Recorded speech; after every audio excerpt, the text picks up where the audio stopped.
नमस्कार, आप देख रहे हैं टाइम्स टुडे बिहार झारखंड में रवि गुप्ता हाजिर हूँ बिहार की फटाफट 25 खबरों के साथ। आइए नजर डालते हैं सुर्खियों पर।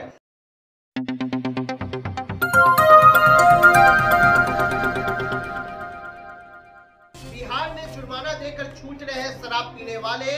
कानून में संशोधन के बाद 15,000 से अधिक लोग छूटे हैं। बिहार में जुर्माना देकर छूट रहे हैं शराब पीने वाले।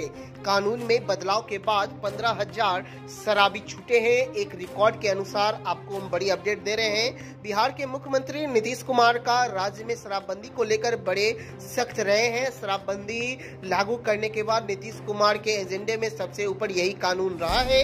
लगातार शराबबंदी कानून को सफल बनाने के लिए नीतीश ने एक के बाद एक कई फैसले लिए हैं, लेकिन पिछले दिनों इस कानून में जो बदलाव किया गया है उसके बाद शराबी जुर्माना देकर छूट रहे हैं। बिहार में शराबबंदी कानून के तहत गिरफ्तार लोगों को जो नया आंकड़ा सामने आया है उसके मुताबिक बड़े पैमाने पर शराबियों को जुर्माना देने के बाद रिहा किया जा रहा है। बिहार में 1 अप्रैल 2022 को शराबबंदी कानून में संशोधन किया गया हुआ था। इस संशोधन के लागू होने के बाद पहली बार शराब पीने के आरोप में पकड़े गए लोगों को जुर्माना देकर छोड़ने का प्रावधान है और इसके असर भी अब दिखने लग गए हैं। सरकारी आंकड़ों के मुताबिक राज्य के अंदर अब तक 15,000 से ज्यादा लोगों को स्पेशल कोर्ट की तरफ से जुर्माना भरने पर छोड़ दिया गया है। सरकार ने शराबियों को जुर्माना के तौर पर तकरीबन 4 करोड़ रुपए वसूले हैं।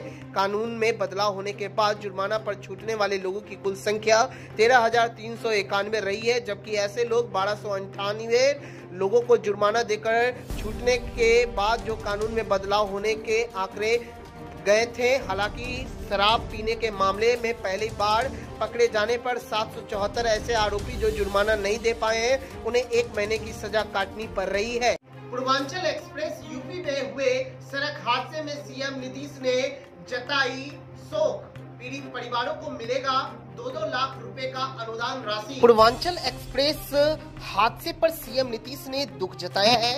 मृतक के आश्रितों को 2-2 लाख रुपए देने की घोषणा की गई है। जी हां, बड़ी अपडेट हम आपको दे रहे हैं। बिहार के रहने वाले कुछ लोगों की वहां मृत्यु हो गई है। वही आपको बताते चले, उत्तर प्रदेश के बाराबंकी जिले के नारायणपुर गांव के पास भीषण सड़क हादसा हो गया। पूर्वांचल एक्सप्रेसवे पर 2 बसों के बीच भीषण टक्कर में 8 लोगों की मौत हो गई। वही इस हादसे में जिन लोगों की मौत हुई है वो बिहार के रहने वाले हैं। मुख्यमंत्री नीतीश कुमार ने इस दर्दनाक हादसे पर दुख जताया है। उन्होंने पीड़ितों के आश्रितों को 2-2 लाख रुपए अनुग्रह राशि देने की घोषणा की है। वही घायलों को समुचित इलाज की व्यवस्था कराने का निर्देश अधिकारियों को दिया है। वही मृतक के पार्थिव शरीर को उनके पैतृक गांव तक पहुंचाने की व्यवस्था करने का भी निर्देश उन्होंने दिया है।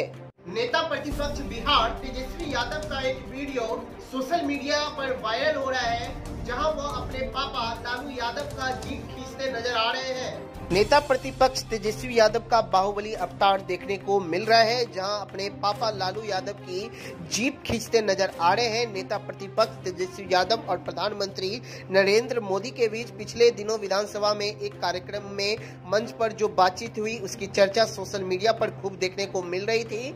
सोशल मीडिया पर चर्चा हुई, पीएम मोदी ने तेजस्वी यादव को वजन कम करने की सलाह दी थी। इसके बाद तेजस्वी यादव क्रिकेट खेलते हुए नजर आ रहे थे, तो अभी जीप खींचते हुए नजर आ रहे हैं। वही आपको बताते चले, तेजस्वी की फिजिकल एक्टिविटी को पीएम मोदी की सलाह से जोड़कर देखा जा रहा है, लेकिन अब तेजस्वी यादव का बाहुबली अवतार देखने को मिला है। वही आपको बताते चले, राबड़ी देवी पूर्व मुख्यमंत्री के दर सर्कुलर स्थित आवास का है। वे अपने पापा लालू यादव की पुरानी जीप को खींच रहे हैं। यह जीप तब की है जब लालू यादव युवा हुआ करते थे। प्रधानमंत्री मोदी की सलाह के बाद नेता प्रतिपक्ष तेजस्वी यादव इन दिनों खूब पसीना बहा रहे हैं। वही आपको बताते चले, राष्ट्रीय जनता दल के आधिकारिक ट्विटर हैंडल से उसे गुमा है कि हमारी उड़ान कुछ कम है, हमें यकीन है कि आसमान कुछ कम है, यह लिख करके ट्वीट किया गया है। बिहार स्टूडेंट क्रेडिट कार्ड में अब 23 नए कोर्सों को जोड़ा गया है, जिसमें छात्रों की खुशी की लहर देखी जा रही है। अब इन कोर्सों में मिलेगा उन्हें ज्यादा फायदा। बिहार में स्टूडेंट क्रेडिट कार्ड स्कीम की शुरुआत बिहार के मुख्यमंत्री नीतीश कुमार के द्वारा 2 अक्टूबर 2016 को उच्च शिक्षा के लिए दिया जाता है। इस इस योजना के अंतर्गत बिहार के गरीब तबके के 12वीं पास छात्र छात्राओं को उच्च शिक्षा प्राप्त करने के लिए राज्य सरकार द्वारा 4 लाख रुपए का लोन वित्तीय सहायता के रूप में देने की शुरुआत की गई थी। आपको बता दें कि इस योजना के तहत लोन लेने पर छात्रों को कोई ब्याज नहीं देना होता है। बिहार सरकार ने अब योजना में 23 नई कोर्सों को जोड़ दिया है। अब नए विषयों को जोड़ने की योजना है। अब जो बात कही जा रही है उसमें यह बताया जा रहा है कि वह विषय होगा जिसमें संबंधित कोर्सों की पढ़ाई के लिए विद्यार्थी लोन ले सकते हैं। बता दें कि वर्तमान में इस योजना के तहत कुल 42 तरह के कोर्स को लेकर पढ़ाई की जाती थी, लेकिन शिक्षा विभाग ने एक नया प्रस्ताव तैयार किया है जिसके तहत बताया जा रहा है कि 23 नए कोर्स भी इस योजना में जोड़ा जा रहा है। कहा जा रहा है कि सरकार बहुत ही जल्द इस प्रस्ताव पर मंजूरी दे देगी। वही आपको बताते चले, मीडिया में चल रहे खबरों की माने तो 23 नए कोर्स जुड़ने वाले हैं और उच्च शिक्षा से संबंधित शायद ही कोई ऐसे छात्र या फिर हम कहे कोई ऐसा कोर्स होगा जिसमें छात्रों को उच्च शिक्षा प्राप्त करने के लिए स्टूडेंट क्रेडिट कार्ड से पैसा न मिले। विश्वविद्यालय के स्वर्ण जयंती के शुभ अवसर पर IT सेल के द्वारा नवनिर्मित वेबसाइट का शुभारंभ किया गया है। ललित नारायण मिथिला विश्वविद्यालय की स्थापना के स्वर्ण जयंती के शुभ अवसर पर कुलपति प्रोफेसर SP सिंह द्वारा विश्वविद्यालय IT सेल द्वारा नवनिर्मित वेबसाइट का उद्घाटन करते हुए उन्होंने कहा कि अब तक वेबसाइट का संचालन अन्य बाहरी कंपनी द्वारा होता था जिसका शुल्क भी दिया जाता था, लेकिन अब विश्वविद्यालय में स्थापना IT सेल के आधुनिक तकनीकी से लैस एवं NAAC से मानकों के अनुकूल छात्र योगी वेबसाइट लॉन्च किया गया है, जिससे बहुत सी समस्या स्वतः दूर हो जाएगी और कोई भी सूचना त्वरित गति से अपलोड की जा सकती है। प्रोफेसर सिंह ने कहा कि विश्वविद्यालय इंफॉर्मेशन टेक्नोलॉजी की विभिन्न चुनौतियों को पूरा करने के लिए UMIS प्रणाली को सुदृढ़ किया है, जिसका परिणाम है कि छात्र छात्राएं नामांकन से लेकर परीक्षा परिणाम तक की सूचनाएं ऑनलाइन प्राप्त कर सकते हैं। कुलपति ने IT सेल द्वारा नवनिर्मित वेबसाइट के लिए विश्वविद्यालय परिवार को बधाई एवं IT सेल के सभी सदस्यों को धन्यवाद दिया। दरभंगा हवाई अड्डे से सफर करने वाले मुंह फेर रहे हैं। बढ़ती महंगाई, किराए को लेकर के लोग पटना का रुख अपना रहे हैं। दरभंगा हवाई अड्डे से सफर करने से मुंह मोड़ने लग गए हैं यात्री। टर्मिनल सुना सुना हो गया है।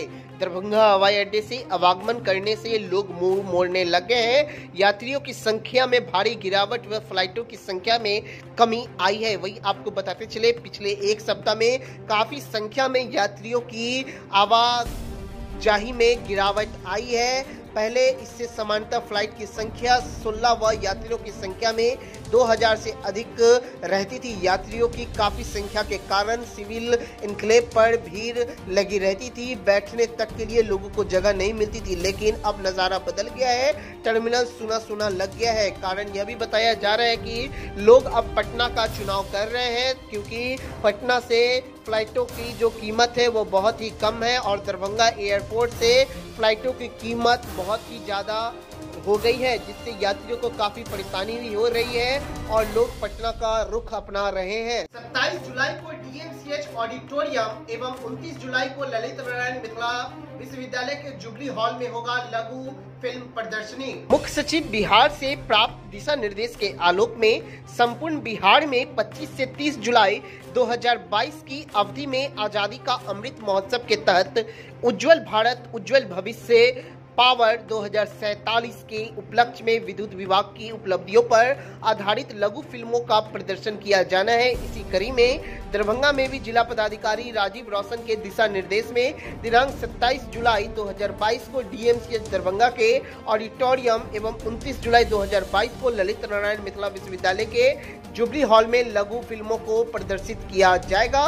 इस कार्यक्रम में जिला के गणमान्य व्यक्तियों के साथ साथ विद्युत उपभोक्ता की उपस्थिति भी रहेगी। 3 से 5 बजे अपराह्न तक आयोजित होने वाले इस कार्यक्रम में विद्युतीकरण और नवीकरणीय ऊर्जा के क्षेत्र में किए गए कार्यों से संबंधित बिंदुओं पर प्रकाश डाला जाएगा। साथ ही विद्युत के क्षेत्र में हासिल की गई उपलब्धियों को समर्पित सांस्कृतिक कार्यक्रम का भी आयोजन किया जाएगा। CET BED 2022 के उत्तीर्ण अभ्यर्थियों के लिए आज से पंजीकरण चालू हो गया है ऑनलाइन काउंसलिंग। टीईटी बीएड 2022 के लिए नोडल विश्वविद्यालय ललित नारायण मिथिला विश्वविद्यालय दरभंगा ने 2 वर्षीय बीएड एवं शिक्षा शास्त्री सत्र 2022 से 24 में नामांकन के लिए सीईटी बीएड 2022 की परीक्षा में उत्तीर्ण अभ्यर्थियों के लिए ऑनलाइन काउंसलिंग के लिए पंजीयन की प्रक्रिया दिनांक आज 25/7/2022 से शुरू कर दी है, जो दिनांक 4/8/2022 तक चलेगी। 2 वर्षीय सीईटी बीएड 2022 के राज्य नोडल पदाधिकारी प्रोफेसर अशोक कुमार मेहता ने बताया कि अभ्यर्थी आधिकारिक वेबसाइट पर लॉगिन करके ऑनलाइन काउंसलिंग एवं महाविद्यालय संस्थानों में नामांकन के लिए पंजीयन कर सकते हैं। नारायण मिथिला विश्वविद्यालय के 50वें स्थापना दिवस की स्वर्ण जयंती के अवसर पर एनसीसी द्वारा सीएम कॉलेज में कार्यक्रम आयोजित किया गया।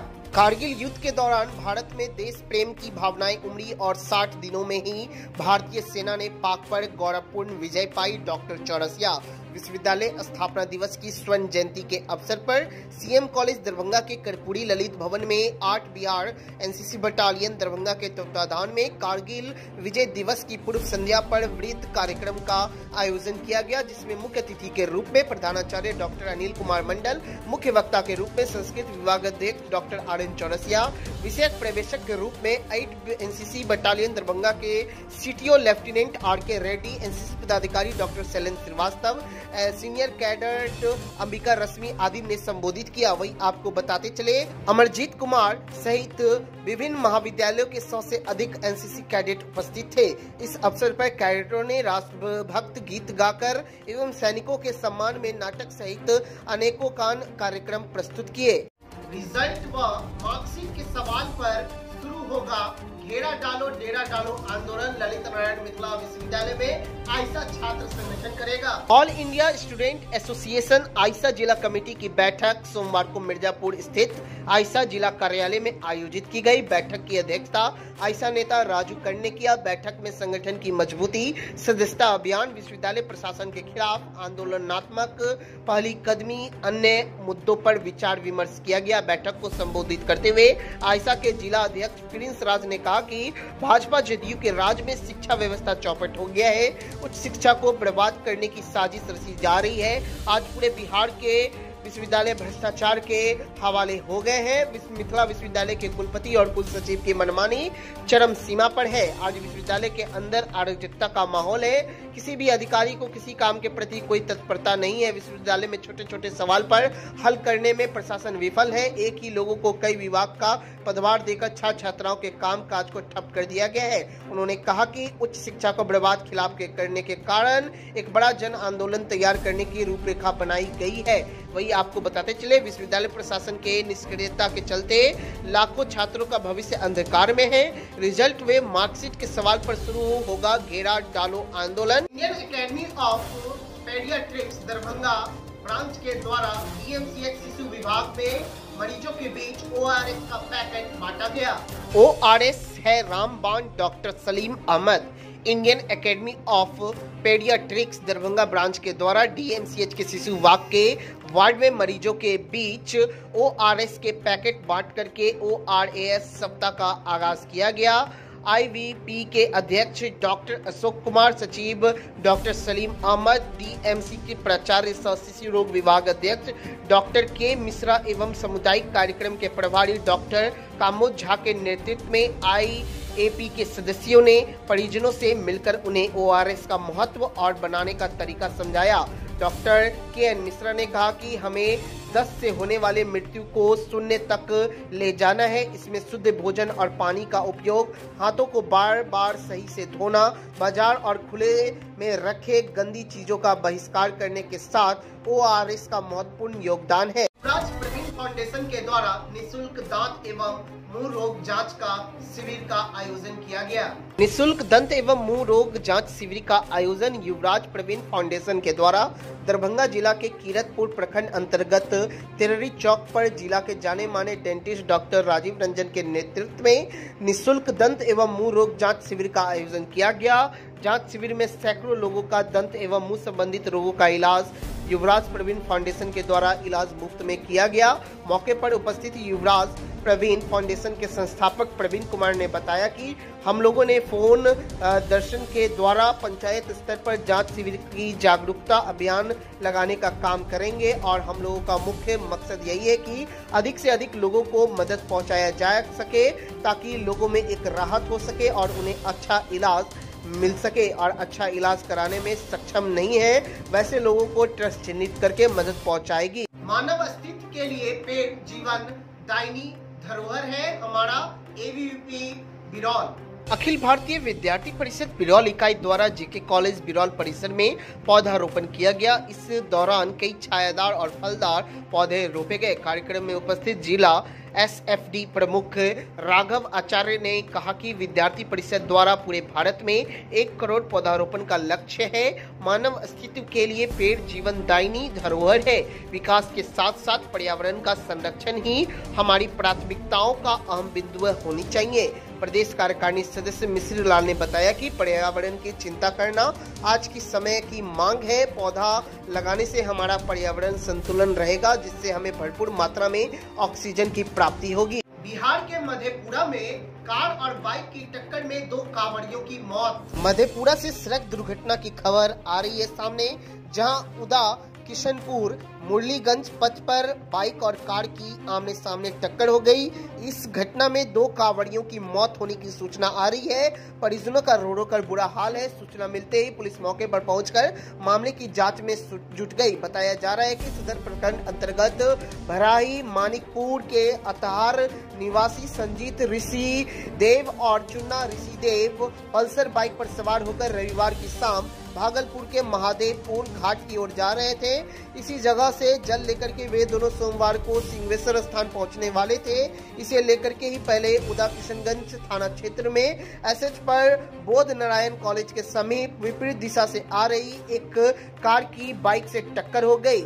जानकारी के मुताबिक घटना में एक युवक संजीत ऋषिदेव की घटना स्थल पर ही मौत हो गई, जबकि गंभीर रूप से घायल चुन्ना ऋषिदेव को मेडिकल कॉलेज मधेपुरा रेफर किया गया, जहां पहुंचने से ही पहले उसकी मौत हो गई। घटना के बाद परिजनों का रो रो कर बुरा हाल है। बिहार में बारिश और वज्रपात को लेकर अलर्ट जारी, इन जिलों में होगा झमाझम बारिश। बिहार में कमजोर पड़े मानसून में एक बार फिर से सक्रियता देखने को मिल रही है। इधर मौसम विभाग ने बताया है कि अगले 24 घंटे में प्रदेश के लगभग सभी जिलों में बारिश होने की संभावना है।